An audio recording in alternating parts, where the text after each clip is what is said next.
안녕하세요. 밀리미터 채널에 오신 여러분을 환영합니다. 오늘의 주제는 바로 오늘 있었던 일에 대해서 한번 말씀드려 볼까 하는데, 오늘 이제 어떤 건축주분께서 찾아오셨는데 견적을 이제 세 군데서 받으셨다고 하더라고요. 견적을 세 군데서 받으셨는데 대략 뭐 그렇게 크지 않은 한 5층 정도 되는, 지하 없이 5층 정도 되는 상가주택이에요. 1층에 상가 있고 2, 3, 4층 임대 내보내실 것 같고, 그냥 5층에 다락 정도 있는 아주 그런 서울의 전형적인 상가주택의 유형인데, 시공사 세 곳으로부터 견적을 받았는데 대략 한 견적이 1억 정도 차이가 납니다. 이제 1억 정도, 부가세는 별도이죠. 그럼 이제 각 시공사마다 왜 도대체 견적이 1억씩이나 차이가 날까? 그리고 아마 건축을 처음 하시는 대부분 건축주분들은 이 1억이 도대체 뭐의 차이인지 아마 그거를 가장 궁금해 하실 수도 있거든요. 오늘 그거에 대해서 한번 말씀드려 보도록 하겠습니다. 일단 가장 싼 곳이 한 10억 5천 정도 되는 것 같고, 가장 비싼 곳이 한 11억 5천 정도 되는 것 같아요. 이제 최근에는 견적받는 일단 유형부터 좀 말씀을 드려야 되는데, 견적을 두 가지로 받을 수가 있어요. 건축사 사무소에서 최종적으로 실시도서가 다 나왔다라고 하면 공사용도명이죠. 이게 다 나오면 그냥 이거를 시공사한테 주고 견적을 해달라고 하는 케이스가 하나가 있고, 그 다음에 그 실시도서를 가지고 공내역서를 만들어서 시공사한테 동일한 조건을 뿌리는 게 있거든요.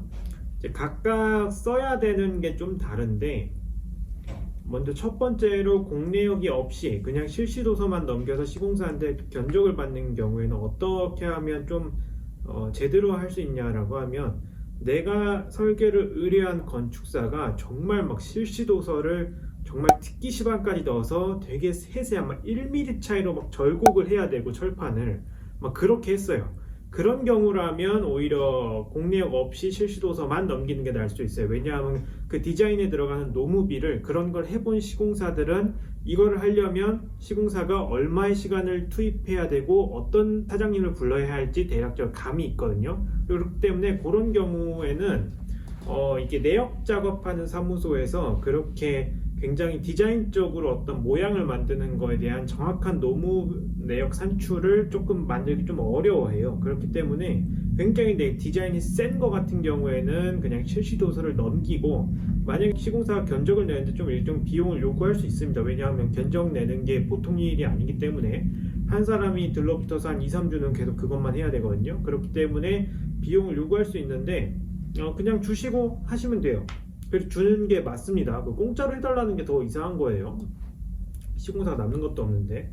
자, 그 다음에 두 번째가 있죠. 요즘 많이 이제 업체들에서 쓰는 방법인 것 같기는 한데, 공내역을 만들어요. 이제 적산사무소에 가서 공내역을 만든 다음에 모든 시공사한테 똑같은 견적 조건으로 이렇게 주는 거죠. 공내역을 만든다는 거는 철근 콘크리트는 물량이 몇 개, 13mm 철근 몇 톤, 그 다음 15mm 철근 몇 톤, 뭐 18mm 철근 몇 톤, 이렇게 세세하게 내역들이 다 나오기 때문에 뭐 똑같은 기준으로 다 뿌리는 겁니다. 요게 유효할 때는 내 건물에 막 특별한 디자인이라고 한 게 들어간 게 없어요. 그냥 남들 하지 평범하게 했어요.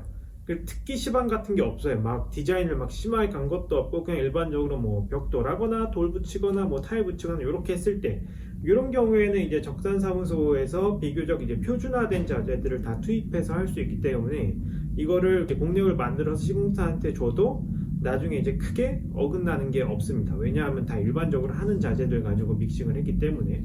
그렇기 때문에 여러분들이 상황에 따라서 이제 어떤 방법을 쓸 거냐라고 이제 고민을 하면 되는데, 아마 오늘 문의를 주신 분은 제가 볼 때 공내역을 다 이제 적산사무소로부터 받으신 것 같더라고요.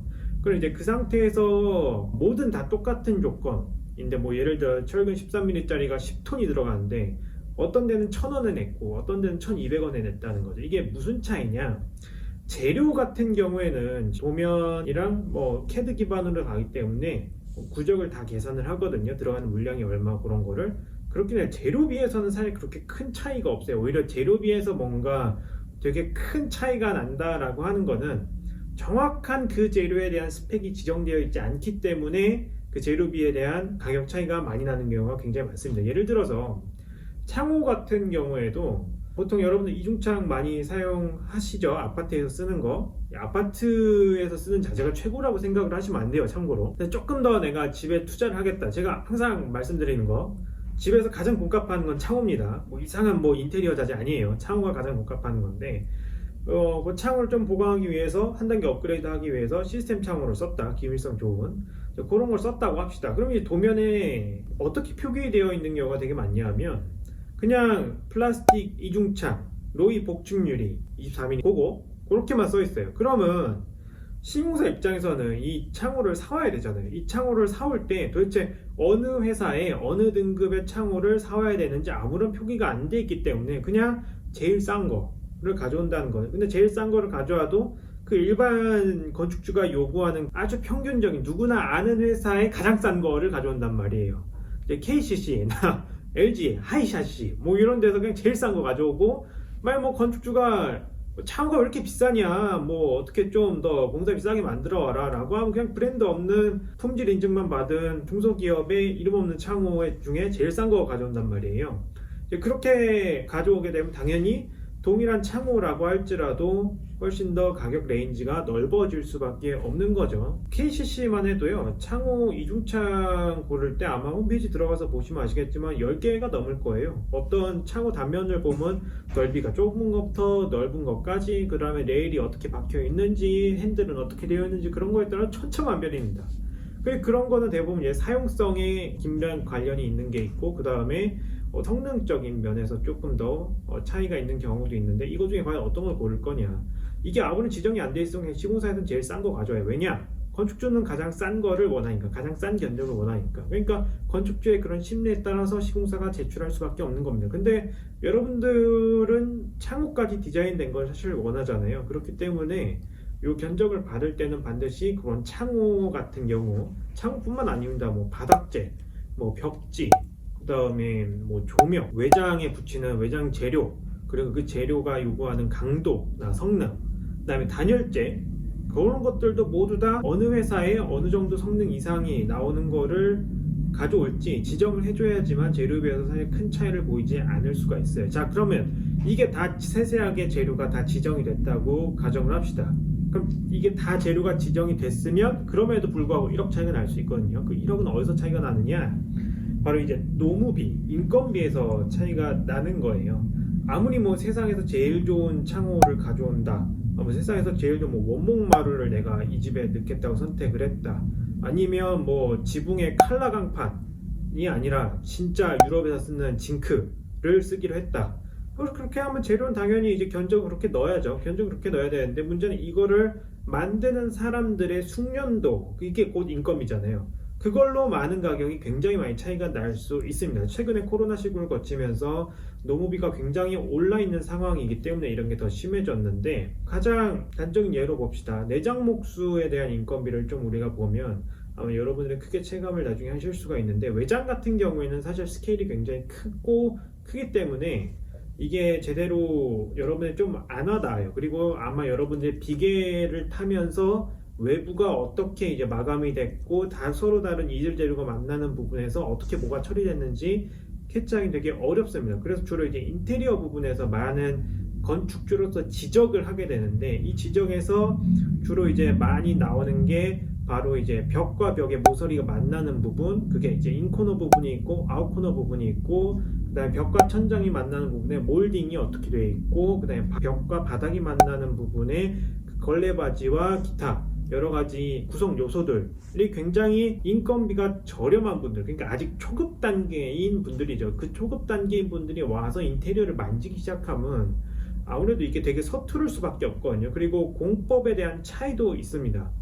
여러분들이 인테리어를 할 때 뭘 제일 먼저 할 거냐? 바닥, 걸레바지, 그다음에 천장 몰딩, 벽지 이런 거 있잖아요. 그 중에 뭘 먼저 할 거냐에 따라서 나중에 굉장히 보이는 인테리어에 대한 최종 마감이 굉장히 달라질 수가 있거든요. 이런 거를 모두 다 현장소에 사실 컨트롤 해야 되는데, 이런 거를 현장소에 컨트롤하지 않고 그냥 제일 인건비가 저렴한 분들 데려와서 되는 대로 막 시키다 보면 인건비는 이제 최종의 견적은 저렴할 수 있겠죠. 근데 눈에 그 건축주가 원하는 일정 기준에 미달하는 경우가 굉장히 많습니다. 그래서 그게 인테리어에서 좀 차이 나는 경우가 많고, 그 다음에 사실 이제 저 같은 건축을 하는 사람 입장에서 견적이 그렇게 차이 날 때는 뭔가 이제 없어졌거나 아니면 공법에 대해서 좀 건드린 경우가 있거든요.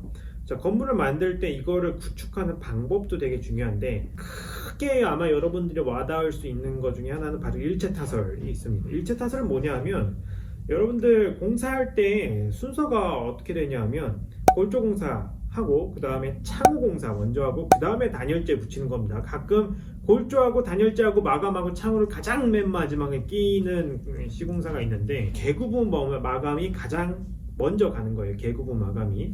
자, 요 관점에서 보면 일체 타설은 뭐냐면 골조 공사를 할 때 거푸집 안에 단열재를 먼저 넣어서 한꺼번에 타설을 해버리는 겁니다. 그렇기 때문에 나중에 추가로 인부들이 와서 단열재를 따로 붙이지 않아도 되는 이제 공정이 하나 줄어들게 되는 거죠. 그렇기 때문에 들어가는 인건비가 줄어드는 겁니다. 왜냐하면 재료는 다 똑같이 들어가요, 어차피.